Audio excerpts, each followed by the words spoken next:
আসতে পেরে খুবই ভালো লাগছে। আমি এর আগেও এসেছিলাম। আজকে খুবই উৎসব মুখর পরিবেশে দেখছি যে ছেলেমেয়েরা সেলিব্রেট করছে পিঠা উৎসব, কেউ কেউ স্টল দিয়েছে, ওদের সাথেও বাইরে দেখা হলো।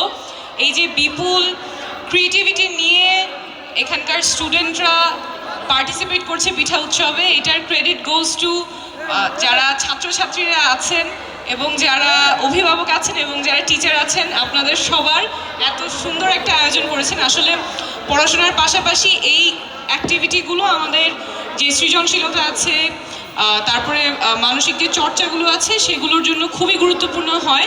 সো এটা দেখে খুবই ভালো লাগছে। আমার ছোটোবেলায় যখন স্কুলে কোনো উৎসব হতো বা কোনো ফাংশন হতো তখন কী যে মজা লাগতো, মনে হতো আচ্ছা ঠিক আছে স্কুলে পড়াশোনার থেকে এখন একটু ব্রেক পাওয়া গেল, এখন একটু মজার কাজ করা যাবে। কিন্তু আমাদের তখন আর এত সুন্দর প্রোগ্রাম হতো না। আমি আরও অনেক আগের কথা বলছি। এখন তো আরও অনেক সুন্দর করে, অনেক সুন্দর আয়োজন করে এখানে প্রোগ্রাম হচ্ছে। সেই জন্য সকলকে, যারা আয়োজক আছেন সকলকে অনেক অভিনন্দন। আমি খুব বেশি কথা বলবো না, জানি আপনারা এখানে আজকে ক্লোজিংয়ে আছেন, সবাই পিঠা উৎসব উপভোগ করতে চান।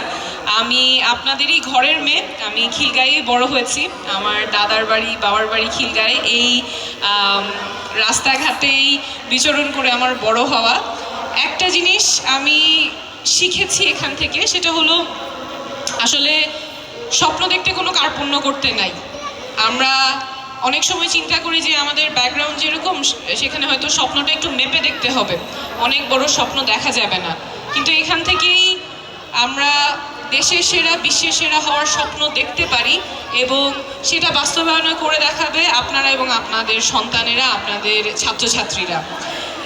এই শুভকামনা রেখেই শেষ করছি। সকলকে অনেক ধন্যবাদ। অনেক অনেক ধন্যবাদ। আমাদের